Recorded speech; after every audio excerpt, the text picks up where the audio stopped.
Hi there, I'm Sudhir Dai of Integrated Health. Thank you everybody for your patience, support and understanding as I recover from COVID. The team are working hard to reschedule any appointments that had to be cancelled.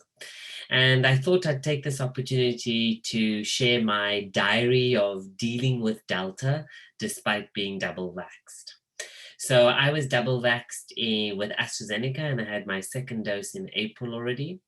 And so I had mild symptoms and I recovered at home in isolation. And so this is sometimes called at-home recovery, ambulatory COVID, or non-hospitalized COVID, just to delineate it in the research from the very serious people who are struggling in hospital. So this is really my experience. It's please by no means is it a recipe, and it's by no means like medical advice. Of course, we follow all the guidance that the professional bodies are putting out there for us. So this is really just a documentation and diary of my experiences. So what I had at home that I found really useful, some equipment, I had a digital thermometer and I also had a finger pulse oximeter that connects to a Bluetooth app. I had my iWatch, which monitors my heart rate and my heart rate variability. And many of you know I'm testing for heart rate variability from a stress point of view in the clinic. And of course, I had the lateral flow tests at home. My symptoms were fever, and it came quite quickly, fevers, shivers, headache, fatigue, like a really bad cold. And this is really interesting because it's marrying what's coming up from the Zoe study, saying how Delta is really creating a really bad cold, with headache being one of the main symptoms. I didn't have any anosmia. I didn't really have any persistent cough or any really severe chest symptoms at all. All my my saturation stayed good through the whole time, but definitely my heart rate was up and my temperature was up. So what did I do? And obviously I'll put some links into the newsletter for you so you can read up about some of the things that are that I did and some of the research around that and evidence base. So I took a one-off dose of vitamin D. Because I'm South Asian, I really tend to be on the low vitamin D, despite supplementing daily with like 3,000 spray in my mouth. I took a big dose of 50,000 units, a one-off. That's just a one-off. And then I took zinc every day. So I took 10 milligrams of zinc twice a day, 10 milligrams in the morning, 10 milligrams in the afternoon. I also took vitamin B3 or niacin, and I took that twice a day as well. I took 35 milligrams of that. I took one in the morning and one in the afternoon. And there's some links around how these supplements are potentially related to our immune system and can help with our recovery from COVID. Of course, I did all the common sense things like rest, drink liquids. My appetite was gone and it started only coming back later towards the end of my recovery. I did some basic breathing exercises, just some pursed lip breathing exercises, which I'll put a link to. And after about 5 or 6 days, I really started to feel much better. I think I didn't really know how poorly I was until I started recovering. And I've continued to recover all the way.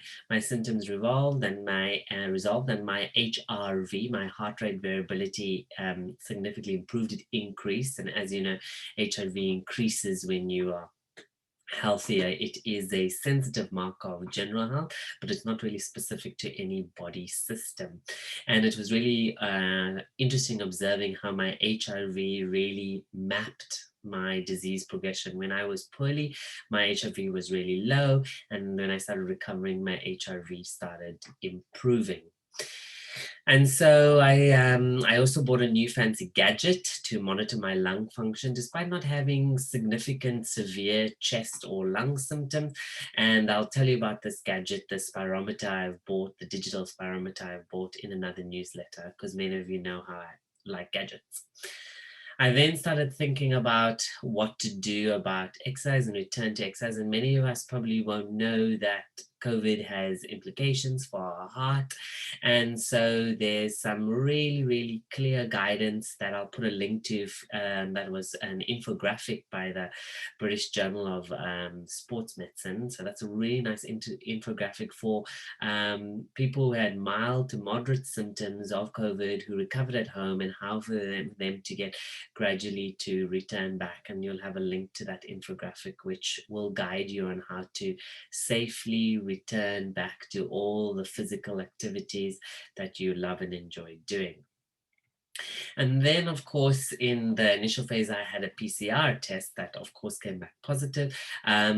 But what I started reading around and noticing is that, and this was quite relevant because I didn't appreciate, especially if you are planning on traveling and you require a negative PCR test report for the country you're traveling into.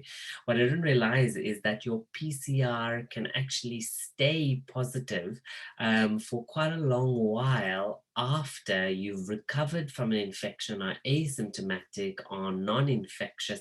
Your PCR can actually stay positive for quite a while. And that's something I didn't know and was new, and I just thought I'd share that with you. That's actually on the government gov.uk site as well, and is echoed elsewhere as well. And in the fact, if I quote and I read directly from it, it is possible for PCR tests to remain positive for some time after a COVID-19 infection, and anyone who has previously received a positive COVID-19 PCR test should not be retested within 90 days of the test unless they developed any new symptoms of COVID-19. And the reason is because the test that you do, the swab test, may be picking out on minute, degraded, dead, residual, non-infectious strands of the COVID-19 virus. So I hope you find this video useful, and I hope you find the links and all the evidence base that I've signposted to you normal, and I look forward to seeing you all back in clinic again. Yeah, and I'll keep you informed of my progress and recovery. See you in clinic. Bye.